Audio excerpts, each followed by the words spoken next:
Hello students, आज के lecture में हम देखेंगे प्रॉब्लम नंबर 2 पार्ट 3। ठीक है, इसके पहले वाले लेक्चर में हमने सारी एडजस्टमेंट को कंप्लीट कर लिया था।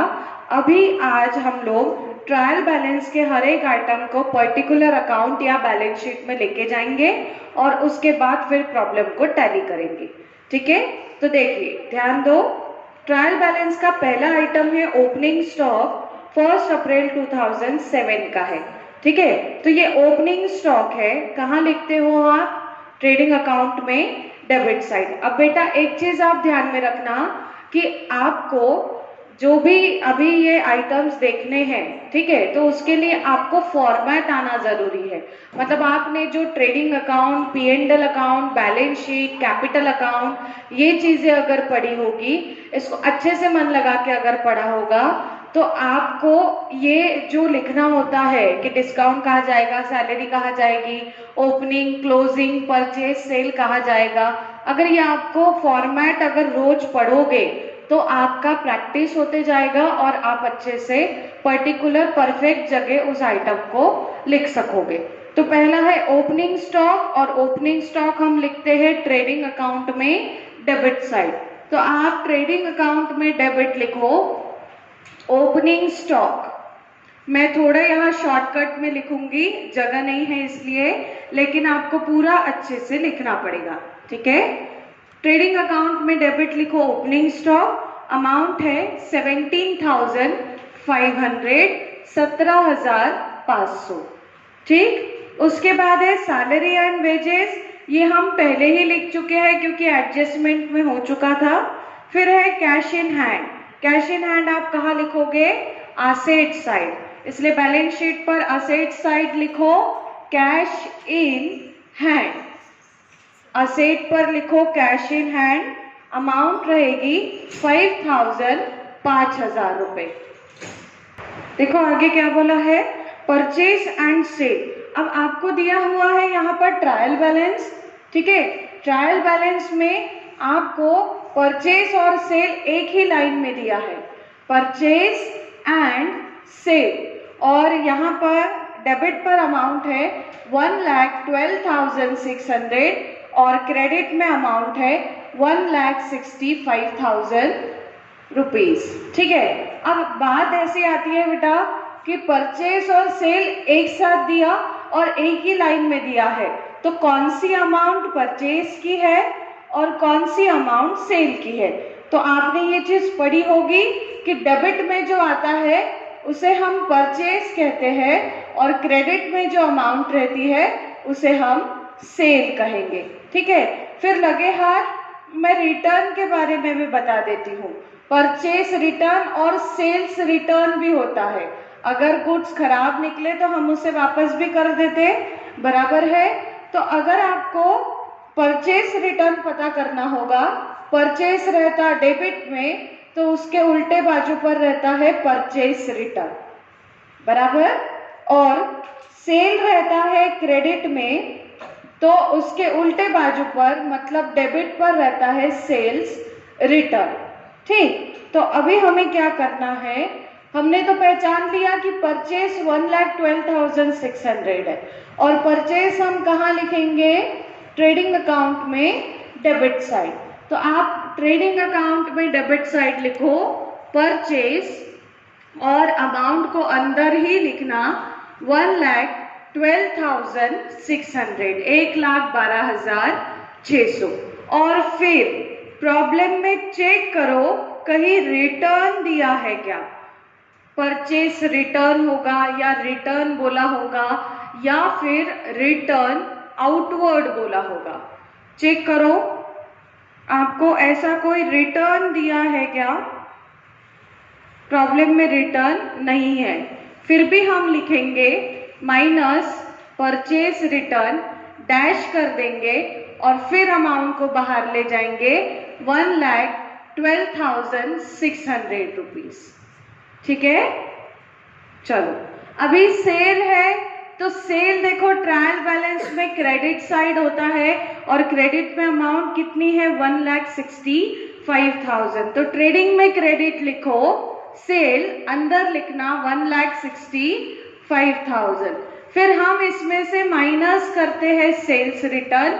चेक करो प्रॉब्लम में कहीं सेल्स रिटर्न दिया है क्या।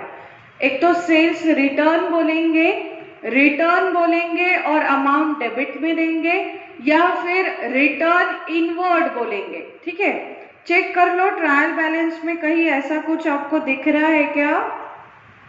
नहीं है तो हम क्या कर देंगे, डैश, और अमाउंट को बाहर ले जाएंगे 1,65,000 रुपीज। हो गया यहाँ तक। अभी आगे बढ़ते हैं। फिर है सैलरी ऑफ ऑफिस मैनेजर।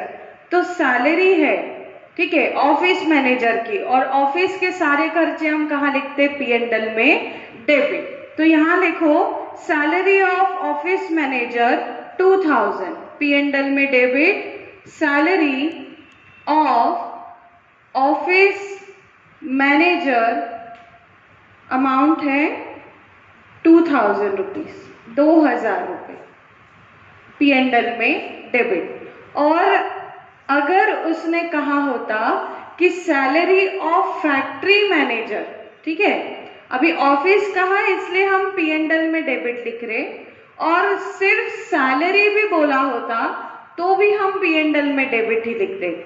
लेकिन अगर उसने कहा होता सैलरी ऑफ फैक्ट्री मैनेजर, तो फैक्ट्री के खर्चे हम लिखते ट्रेडिंग अकाउंट में डेबिट साइड। समझ गए। अभी उसके बाद है ऑफिस एक्सपेंसेस। ऑफिस का खर्चा कहाँ लिखेंगे, P&L में डेबिट। तो लिखो यहाँ पर P&L में डेबिट ऑफिस एक्सपेंसेस। मेरे साथ साथ में आप भी लिखते जाओ, ऑफिस एक्सपेंसेस 2300 रुपीज लिखा। आगे फिर है प्रोडक्टिव वेजेस और अनप्रोडक्टिव वेजेस। तो प्रोडक्टिव वेजेस कहाँ जाता, ट्रेडिंग अकाउंट में, और अनप्रोडक्टिव वेजेस कहाँ जाएगा, P&L अकाउंट में। तो प्रोडक्टिव वेजेस को लिखो ट्रेडिंग अकाउंट में डेबिट, प्रोडक्टिव वेजेस ट्रेडिंग में डेबिट लिखो। अमाउंट कितनी रहेगी, 5,000 रुपए। और अनप्रोडक्टिव वेजेस को लिखो P&L में डेबिट, अनप्रोडक्टिव वेजेस, और अमाउंट रहेगी 2000 रुपए। ठीक। अब बेटा ऐसा है कि अगर आपका फॉर्मेट बिल्कुल पक्का होगा, आपने ट्रेडिंग P&L बैलेंस शीट के आइटम्स अगर रोज पढ़ोगे तो आपको बहुत जल्दी पता चलेगा कि कौन सा आइटम कहाँ लिखा जाता है। वैसे तो जब ऑफलाइन क्लासेस होती थी तो हम यहाँ पर बैठते थे और फॉर्मेट कम से कम 10 दिन चलता था, बिल्कुल आराम से। उसके साथ हम यहाँ पर टेस्ट भी रखते थे, ठीक है, ओरल टेस्ट होती थी, और आपको बोलते थे कि आज घर से ट्रेडिंग पढ़ के आना, फिर कौन सा आइटम ट्रेडिंग में जाएगा, डेबिट साइड कौन सा, क्रेडिट साइड, इसके ऊपर हम रोज आधा घंटा टेस्ट लेते थे, तो उससे प्रैक्टिस हो जाती थी।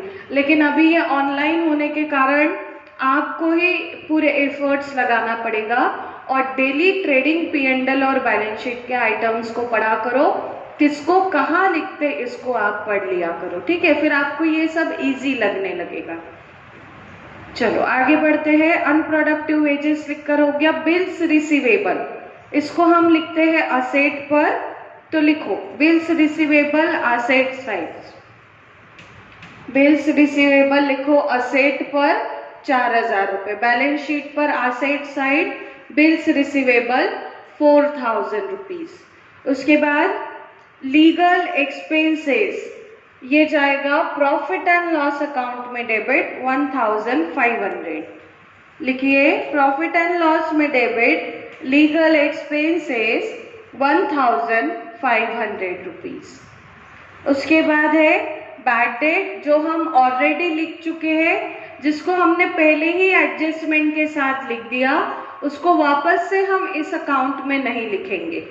फिर है वर्क्स मैनेजर सैलरी, मतलब सैलरी ऑफ फैक्ट्री मैनेजर। अभी डिस्कस किया मैंने, ऑफिस मैनेजर की सैलरी P&L में डेबिट, फैक्ट्री मैनेजर की सैलरी ट्रेडिंग में डेबिट। तो लिखो यहाँ पर ट्रेडिंग में debit salary of factory manager, salary of factory manager 2000 rupees, 2000 रुपए।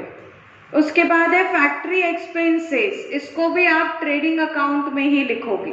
ठीक है, मैं उसको थोड़ा सा क्लीन कर लेती हूँ। आप लिखो ट्रेडिंग अकाउंट में debit side factory expenses, trading account में डेबिट लिखो फैक्ट्री एक्सपेंसेस, और अमाउंट देखो कितनी रहेगी 1000 रुपीज, 1000 रुपये। उसके बाद है कमीशन। अब बेटा कमीशन दोनों तरफ है, ट्रायल बैलेंस में डेबिट पर भी है और क्रेडिट पर भी है। तो अब इसका मतलब क्या होता है ये सुनो। आपने जब प्रॉफिट एंड लॉस अकाउंट को पढ़ा होगा तो उस समय सर ने आपको एक चीज बताई होगी कि पेड वाले आइटम हमेशा डेबिट में होते हैं और रिसीव्ड वाले आइटम हमेशा क्रेडिट में होते हैं। और कमीशन ये ऐसी चीज है जो पेड भी की जाती है और रिसीव्ड भी की जाती है। ठीक है, तो देखो डेबिट में कमीशन की अमाउंट दी है 1500 और क्रेडिट में अमाउंट दी है 2400। ठीक है, मतलब कमीशन डेबिट पर भी है और क्रेडिट पर भी है। ठीक है, तो जब आपने इंपॉर्टेंट पॉइंट्स पढ़ा होगा उसमें ये भी पढ़ा होगा कि डेबिट में अगर कमीशन, इंटरेस्ट, डिस्काउंट होगा तो हम उसे पेड कहते हैं। ठीक है, और वही चीज अगर क्रेडिट में होगी तो हम उसे रिसीव्ड कहते हैं। मतलब ये जो 1500 है ये हमने कमीशन दिया है, पेड किया है, मतलब हमारा खर्चा है और हम लिखेंगे प्रॉफिट एंड लॉस अकाउंट में डेबिट साइड। ठीक है, और ये जो 2400 आपको दिख रहा है ये हमारी इनकम है। आगे वाले व्यक्ति ने हमें कमीशन दिया 2400 का, इनकम होने के कारण हम इससे P&L अकाउंट में क्रेडिट लिखेंगे। समझ गए? चलो, तो कमीशन लिखो प्रॉफिट एंड लॉस अकाउंट में डेबिट साइड लिखो। यहाँ पर कमीशन पेड 1500 और जो 2400 का कमीशन है वो रिसीव्ड है। तो बेटा P&L में क्रेडिट पर यहाँ पे 4 लाइन छोड़ देना, क्योंकि ग्रॉस प्रॉफिट आएगा तो ट्रांसफर करना पड़ता है, इसलिए 4 लाइन छोड़ने के बाद आप यहाँ पर लिखेंगे commission received, commission received 2400, commission received 2400 लिखा। बढ़िया, अभी आगे बढ़ते हैं। इन्वेस्टमेंट है 10,000।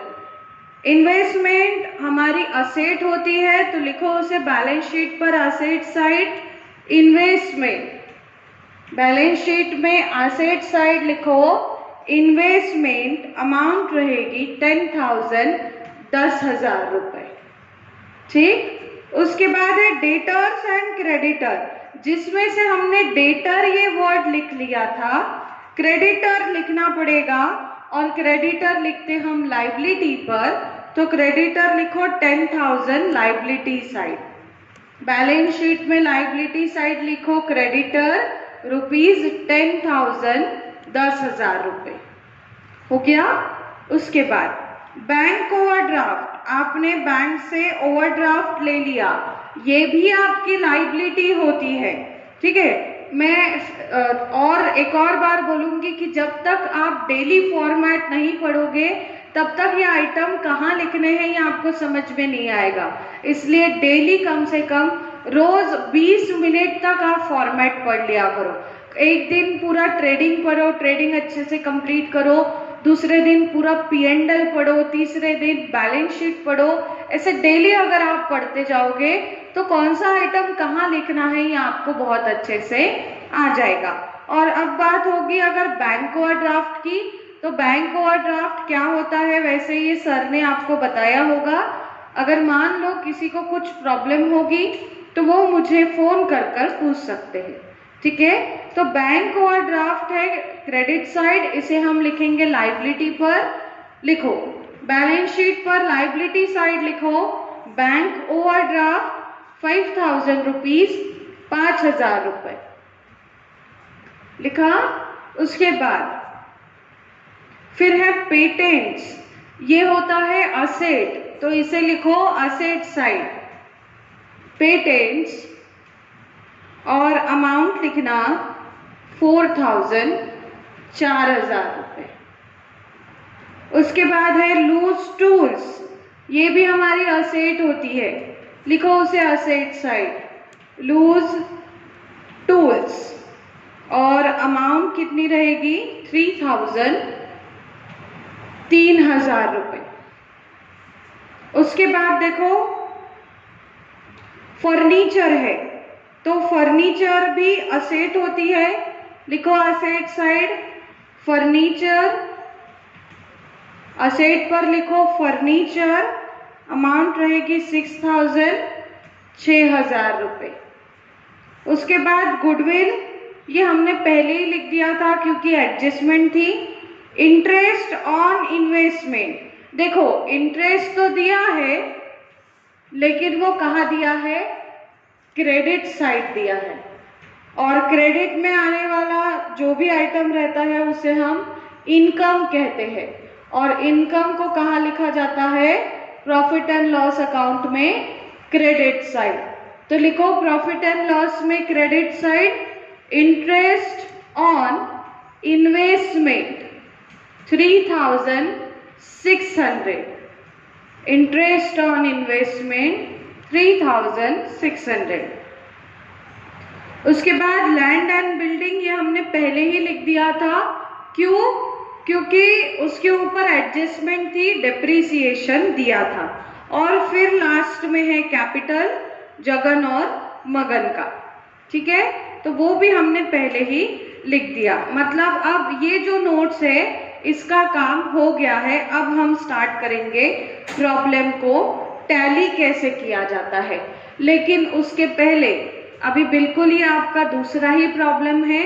आपने पहले प्रॉब्लम में कितने दिए लगाए ये मुझे पता नहीं, और देखते हैं कि मैं आपको थोड़ा सा 5-6 दिन, मतलब 5-6 प्रॉब्लम होने के बाद आपको एक दिन क्लास में बुलाऊंगी, एक पर्टिकुलर टाइम दे दूंगी आपको कि 8 बजे से लेकर तो 11 बजे के बीच में आप आओ, और फिर आपकी कॉपी हम चेक करेंगे, ठीक है, कि आप कितना लिख रहे हो, आपको कितना समझ रहा है, और अगर आपकी कोई डिफ़िकल्टीज भी होगी तो फिर हम उसे सॉल्व करेंगे। तो आपको कॉपी कंप्लीट करके रखना है, और जैसे जैसे यहाँ पे पढ़ाया जाता है वैसे वैसे आपको लिखना पड़ेगा। तो बेटा अभी हम प्रॉब्लम को टैली करेंगे। तो आपने, मैं ऐसा मान के चलती हूँ कि आपने सारे आइटम लिखे मेरे साथ आपने पूरी एडजस्टमेंट भी की है, प्लस हमने जो ये ट्रायल बैलेंस का आइटम लिखे पर्टिकुलर जगह, वो भी आपने मेरे साथ में ही लिख लिए होंगे, ठीक है। अभी हम क्या करेंगे कि आपको एक काम देती हूँ, आप सिर्फ एक काम करो कि एक एग्जाम्पल देती हूँ कि आपने वो सारे आइटम पर्टिकुलर जगह लिखे कि नहीं, उसको चेक करने के लिए हम आइटम्स को गिन लेंगे। कैसे, तो देखो जैसे एक एग्जाम्पल दे रही हूँ मैं, अभी ब्लैक बोर्ड पर आपको पूरा प्रॉब्लम नहीं दिखेगा, क्यों, क्योंकि जो एडजस्टमेंट हो चुकी है वो यहाँ से मैंने गायब कर दी, ताकि ब्लैक बोर्ड क्लीन रहे और आपको क्लियर दिखे कि कौन से अकाउंट में मैं क्या लिख रही हूँ। तो आपको करना क्या है, प्रॉफिट एंड लॉस अकाउंट के डेबिट में हर एक आइटम में आपको गिनना है कि यहाँ पे 1 2 3 4 5 6 7 हमने यहाँ पे कितने आइटम्स लिखे, तो आपको वो पेंसिल से गिन के रखना है। मान लो कि प्रॉफिट एंड लॉस अकाउंट में 10 आइटम होंगे, तो आप पेंसिल से यहाँ पर 10 लिख कर रखोगे, ठीक है। फिर क्रेडिट पर अगर 2 होंगे तो यहाँ पर पेंसिल से 2 आइटम लिख कर रखोगे, ठीक है। तो आप पहले वीडियो को पॉज कर लो, और पॉज करने के बाद कौन से आइटम, जैसे ट्रेडिंग में 5 होंगे तो 5 लिखो, 6 होंगे तो 6, लेकिन पेंसिल से, ठीक है। आप अभी पेन से कुछ भी नहीं, जब तक मैं आपको इंस्ट्रक्शन नहीं देती हूँ कि आप पेन से लिखो तब तक आप नहीं करोगे। क्यों, क्योंकि हम पूरा प्रॉब्लम अब पेंसिल से टैली करेंगे, और जब हमारी बैलेंस शीट टैली हो जाएगी तो उसके बाद फिर जो हमने रफ वर्क किया है उसको पेन से हम लोग फाइनल वर्क कर देंगे। ठीक है, तो वीडियो को पॉज करके पहले आइटम्स को गिन लो। तो बेटा आपने आइटम्स गिन के रख दिए होंगे। तो ट्रेडिंग अकाउंट में आपने 5 आइटम लिखे होंगे। ठीक है, ट्रेडिंग अकाउंट में आपने जो बाहर अमाउंट आई वो 5 आइटम होंगे। क्रेडिट साइड पर बाहर 4 अमाउंट्स होगी। ठीक है, फिर P&L में डेबिट साइड पर, P&L अकाउंट में डेबिट साइड पर 10 आइटम्स होंगे और P&L अकाउंट में क्रेडिट साइड पर 2 आइटम्स होंगे। ठीक है, फिर उसके बाद कैपिटल अकाउंट में यहाँ पर जगन में 1, मगन में 0, मगन के कॉलम में कुछ भी नहीं, डेबिट साइड। फिर क्रेडिट पर जगन में 1, मगन में भी 1। ठीक है, उसके बाद बैलेंस शीट पर यहाँ पर आपने 3 आइटम लिखे होंगे, मतलब बाहर 3 अमाउंट्स आई होगी। और एसेट साइड पर जब आपने बाहर की अमाउंट्स गिनी होगी, बाहर की अमाउंट गिनना, हाँ, तो बाहर की अमाउंट गिनी होगी तो आपको मिले होंगे 10 आइटम। ठीक है, अब इतना अगर आपका परफेक्ट होगा कि वहां बराबर 5 है, 4 है, यहाँ 10 अमाउंट्स है, यहाँ 2 अमाउंट है। ठीक है, तो हमारा अब कैलकुलेशन इजी हो जाएगा। देखिए, अब हम सबसे पहले ये ट्रेडिंग अकाउंट को क्लोज करेंगे और ट्रेडिंग अकाउंट को क्लोज करने का तरीका, क्रेडिट की टोटल, उसमें से हम माइनस करेंगे डेबिट की टोटल। ठीक है, तो वो कैसे करना है और प्रॉफिट कैसे निकालना है उसके बारे में हम वर्किंग नोट में देखेंगे। तो बैलेंस शीट जहां पर आपकी खत्म हुई उसके बाद लिखो working note number 1, working note number 1, उसे अंडरलाइन कर दो और नीचे टाइटल देना gross profit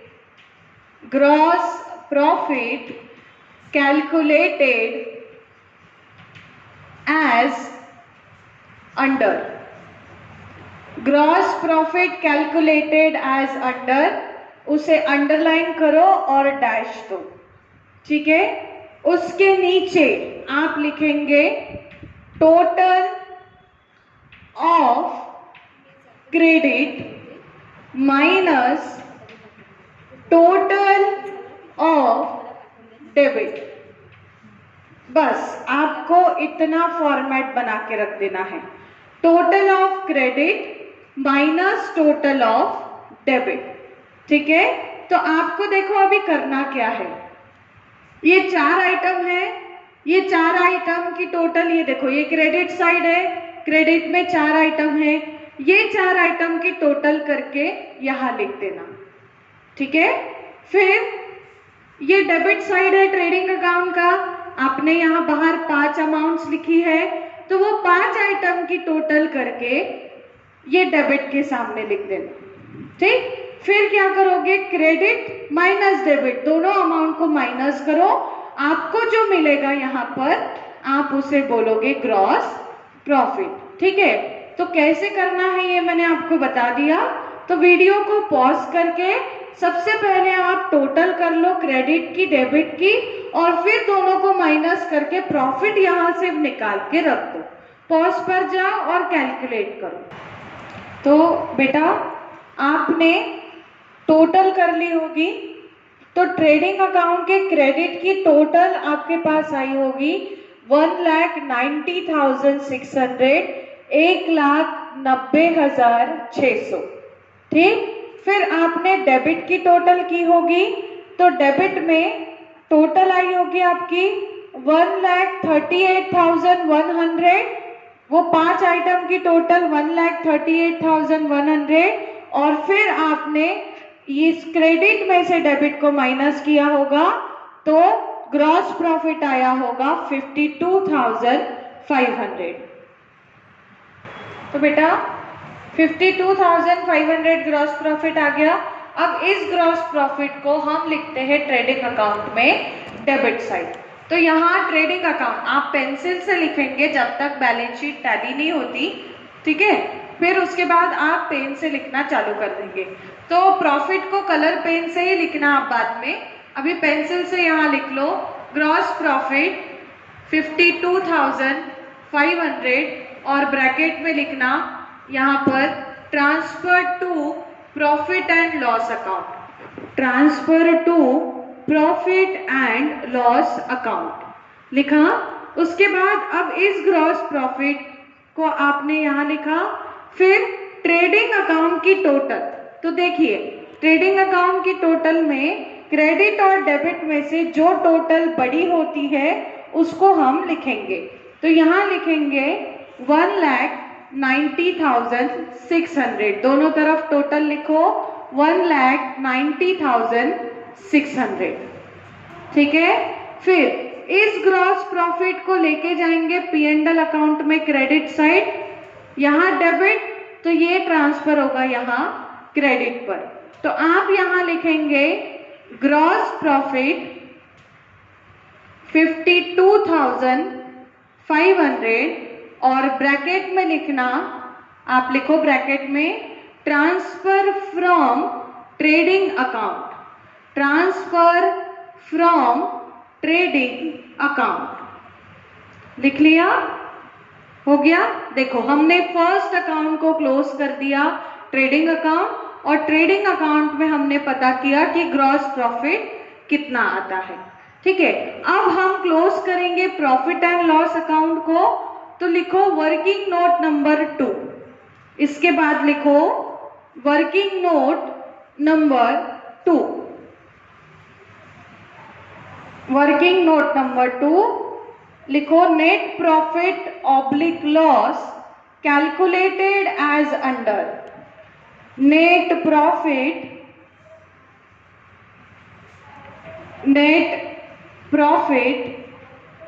oblique loss calculated as under, net profit oblique loss calculated as under. वापस से वही टेक्निक रहेगा, total of credit minus total of debit, और जो भी मिलेगा वो एक तो प्रॉफिट हो सकता है या फिर लॉस हो सकता है। तो देखो ये हमारा प्रॉफिट एंड लॉस अकाउंट है, ये उसकी क्रेडिट साइड है। तो क्रेडिट में ये ग्रॉस प्रॉफिट को मिला के अब 3 आइटम हो गए होंगे, बराबर। तो आपको क्या करना है, क्रेडिट की टोटल करनी है और यहाँ लिखना है। फिर डेबिट में 10 आइटम है, तो ये 10 आइटम की टोटल करो, डेबिट की टोटल यहाँ लिखो, ठीक है। और फिर क्रेडिट में से डेबिट माइनस करो और देखो आपको प्रॉफिट मिलता है कि लॉस मिलता है। तो आप देखो क्रेडिट की टोटल बड़ी होगी तो प्रॉफिट मिलेगा, और अगर डेबिट की टोटल बड़ी होगी तो लॉस मिलेगा, ठीक है। तो आप उसको लिख लो वहां पर, वीडियो को पॉज करके पहले क्रेडिट की टोटल करो, फिर डेबिट की टोटल करो और चेक करो कि प्रॉफिट आता कि लॉस आता। तो बेटा आपने टोटल कर ली होगी।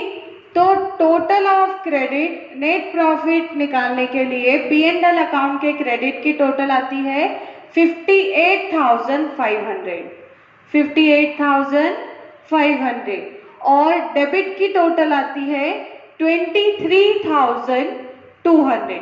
फिर आप क्रेडिट में से डेबिट को माइनस करोगे तो आपको मिल जाएगा नेट प्रॉफिट 35,300।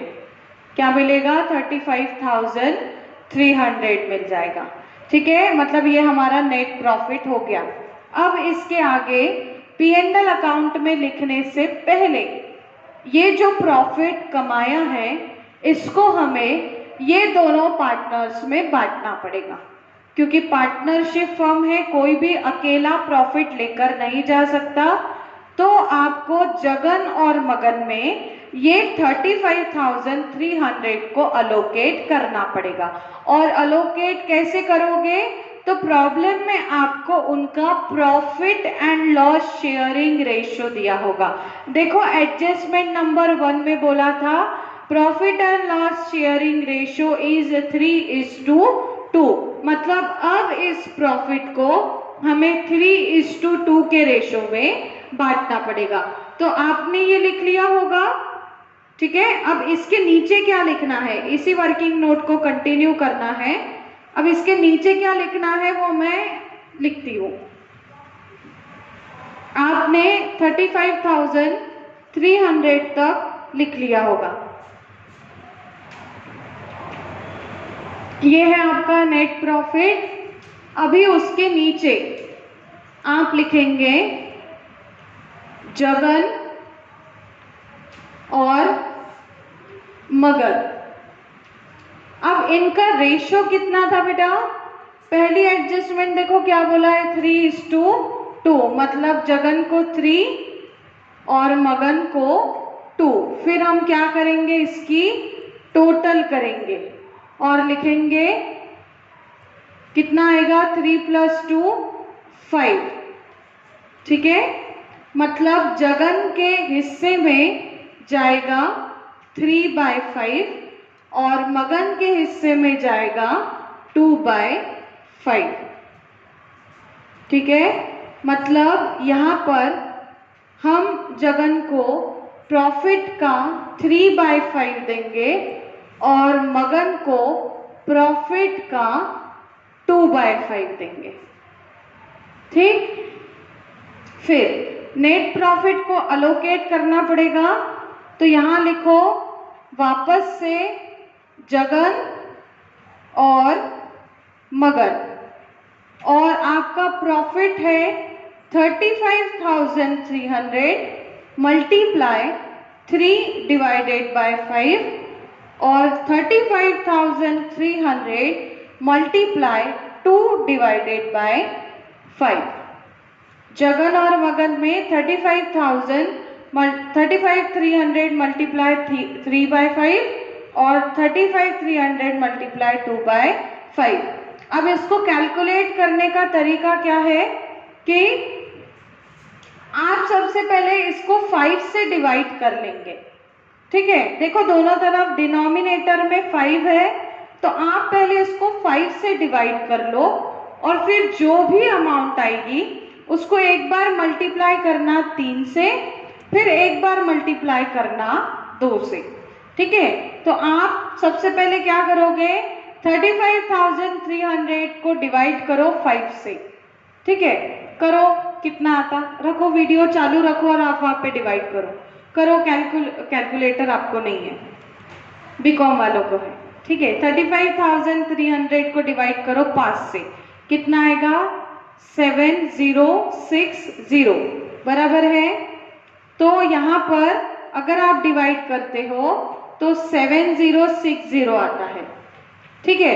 अब फिर इस 7060 को मल्टीप्लाई करो 3 के साथ, तो कितना आएगा, 21,180।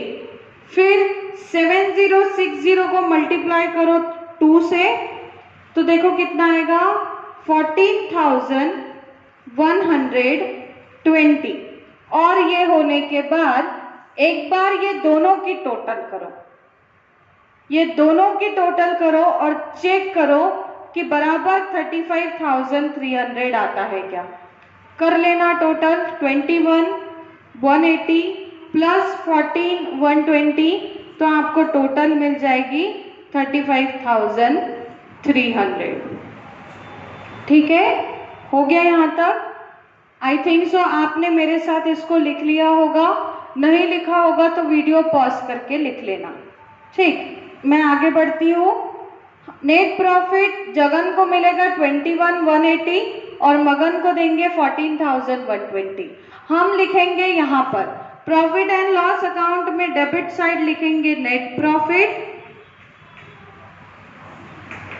उसमें जगन को देंगे हम 21,180 और मगन को देंगे 14,120 और फिर टोटल बाहर आएगी 35,300। कितना आएगा, 35,300। और फिर प्रॉफिट एंड लॉस अकाउंट की total, profit and loss account की टोटल में देखो डेबिट और क्रेडिट में से किसकी टोटल ज्यादा थी, तो क्रेडिट की थी, और कितनी थी, 58,500। तो हम टोटल लिख लेंगे यहाँ पर 58,500 rupees.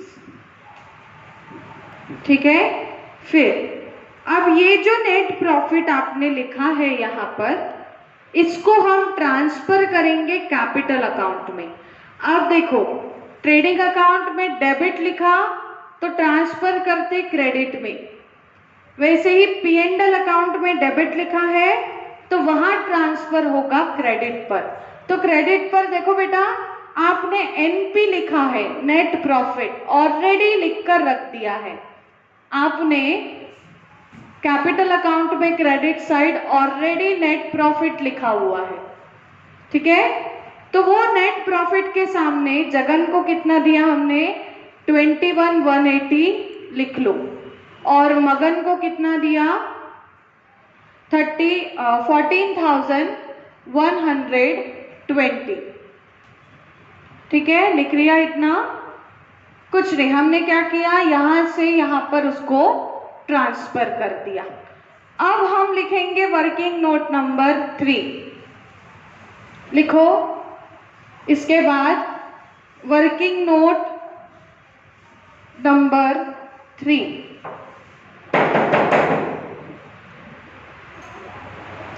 Closing capital calculated as under, closing capital calculated as under, ऐसा टाइटल लिख लो। आप पूरा लिख लेना अच्छे से, closing capital calculated as under, और फिर आपको छोटा सा 3 कॉलम का 4 लाइन का टेबल बनाना है। 3 कॉलम और 4 लाइन का आपको बनाना है टेबल, कुछ इस प्रकार। ठीक है। और फिर आप इसको नाम दे देंगे पर्टिकुलर्स, पहले इसमें जगन, दूसरे इसमें मगन, और यहां लिखेंगे अंदर total of credit minus total of debit, total of credit minus total of debit. ठीक है। पर्टिकुलर्स जगन मगन, total of credit minus total of debit, आपको यहां मिल जाएगा क्लोजिंग कैपिटल, क्लोजिंग कैपिटल। तो आप वीडियो को पॉज करके इतना टेबल बना लो, फिर टैली कैसे करना है उसके बारे में हम पढ़ेंगे। तो बेटा आपने ये बना लिया। अब देखो बहुत आराम से इसे टैली करेंगे, ध्यान दो। ये कौन सी साइड है, क्रेडिट साइड, कैपिटल अकाउंट का क्रेडिट साइड है ये, बराबर है। तो क्रेडिट में ये जो जगन की टोटल है, यहाँ पे 2 ही आइटम है, 30,000 प्लस 21,180। तो आपको करना क्या है, ये दोनों को प्लस करना है। तो यहाँ कितना आ जाएगा, 30,000 प्लस 21,180। तो यहाँ पर देखो जगन में क्रेडिट के इसमें लिखना 51,180, 51,180। ठीक है। फिर मगन के क्रेडिट की टोटल देखो 20,000 प्लस 14,120, तो आपको यहां मिल जाएगा 34,120। ठीक है। कुछ नहीं किया बेटा, हमने क्या किया, क्रेडिट लिया, जगन के क्रेडिट की टोटल ली, जगन के इसमें लिखा, मगन के क्रेडिट की टोटल की, मगन के इसमें लिख दिया। अब डेबिट के तरफ चलते। तो डेबिट में देखो जगन में सिर्फ एक ही अमाउंट है 600 रुपए, तो टोटल भी 600 ही आएगी, तो यहां लिख देंगे 600। मगन में डेबिट में एक भी अमाउंट नहीं था, इसलिए यहां आ जाएगा डैश। ठीक है। फिर आपको करना क्या है, 51,180 में से माइनस करना है 600 को। करो, कितना आता है? रुकती मैं 1 मिनट रुकती हूँ, आप कर लो। 51,180 उसमें से माइनस करो 600, कितना आएगा? 50,580।